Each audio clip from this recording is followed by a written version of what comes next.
Students, आज हम पढ़ेंगे एल्डिहाइड, कीटोन और कार्बोक्सिलिक अम्ल।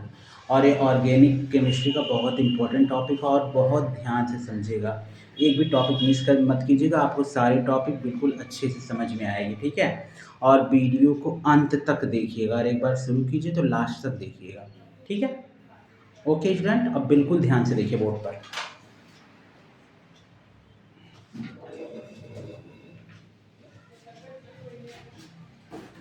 अब सबसे पहले देखिए हमारे चैप्टर का नाम क्या है, एल्डिहाइड, कीटोन, कार्बोक्सिलिक अम्ल। तो हम इन चैप्टर को साथ में तो पढ़ते हैं। क्या रीजन है कि एल्डिहाइड, कीटोन और कार्बोक्सिलिक अम्ल तीन को हम साथ में पढ़ते हैं? उसका रीजन है बच्चा कि एल्डिहाइड, कीटोन और कार्बोक्सिलिक अम्ल इन दोनों में होता है कार्बोनिल समूह। कार्बोनिल समूह क्या होता है? जहाँ पे कार्बन डबल बॉन्ड ऑक्सीजन से जुड़ता हो, इस समूह को हम बोलते हैं कार्बोनिल समूह। जो एल्डिहाइड में भी, कीटोन में भी, कार्बोक्सिलिक अम्ल तीनों में होता है। अब जानते हो कार्बन की संरचना 4 होती है, तो कार्बनिल समूह का संकेत क्या होगा? C डबल बॉन्ड O, और बाकी दो संरचना पूरी करने के लिए इस तरीके से हम लगा देते हैं। ये किसका है? कार्बोनिल समूह का। अब पहला क्वेश्चन होगा, एल्डिहाइड किसे कहेंगे?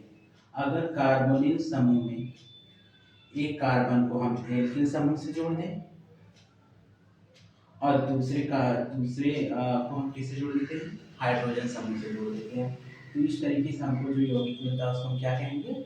एल्डिहाइड। अब कीटोन हम किसे कहेंगे? अगर कार्बोनिल समूह में हम कार्बन के एक बॉन्ड को एल्किल समूह से और दूसरे को दूसरे एल्किल समूह से जोड़ दें, या फिर हम कह सकते हैं कि कार्बन के दोनों बॉन्डों को अलग अलग एल्किल समूह से जोड़ दें या एक ही एल्किल समूह से जोड़ दें, तो इस प्रकार जो हमको यौगिक मिलेगा उसको हम क्या कहेंगे? कीटोन। कार्बोक्सिलिक अम्ल किसे कहेंगे? अगर हम कार्बोनिल अम्ल में कार्बन के इन दोनों बॉन्ड को एक को एल्किल समूह से जोड़ दें और दूसरे को हाइड्रोक्साइड समूह से जोड़ दें, तो इस प्रकार जो यौगिक मिलता है उसको हम क्या बोलते हैं? कार्बोक्सिलिक अम्ल। ये तो हो गया आपका पार्ट कि एल्डिहाइड किसे कहेंगे, कीटोन किसे कहेंगे और कार्बोक्सिलिक अम्ल किसे कहेंगे।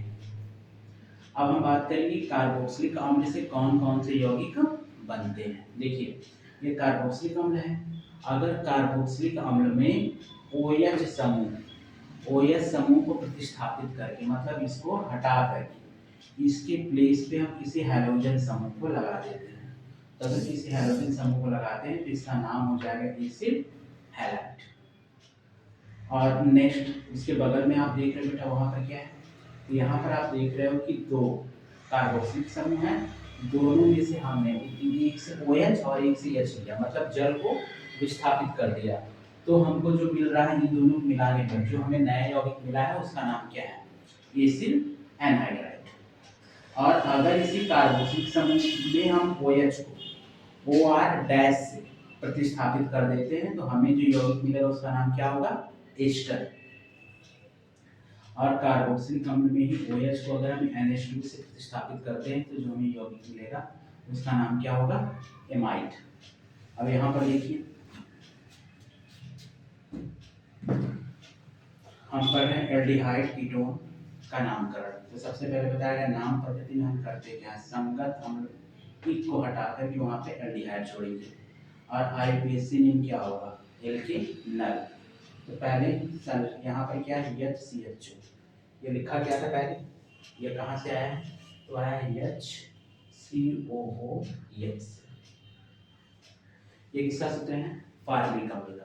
तो फार्मिक अम्ल में हम इक हटाते हैं। क्या हटाते हैं? इक। अभी कैसे हटा है? इसमें देखिए, एक O, ये है HCOH, यही किसमें कन्वर्ट हो गया? HCHO। तो इक हटा है, इक हटा है तो फार्मिक, इक हट के एल्डिहाइड जोड़े हैं, तो क्या हो गया? फार्मेल्डिहाइड। और जब इसका IUPAC नेम लिखेंगे तो यहाँ पे कार्बन कितना है? एक है, तो एक से मेथेन और CHO समूह है जिसमें अल जोड़ते हैं, जिसका नाम क्या पड़ गया? मेथेनल। अब यहाँ देखिए CH3CHO, ये किससे बना है? ये बना है एस्टिक एसिड से। क्या होता है एस्टिक एसिड का सूत्र? तो एस्टिक एसिड का सूत्र होता है CH3COOH।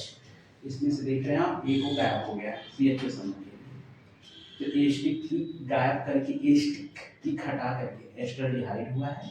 और यहाँ पे कार्बन कितने हैं? एक और दो कार्बन है, तो एथ और बॉन्ड के हिसाब से इसमें क्या लग गया अल, तो एथेनॉल।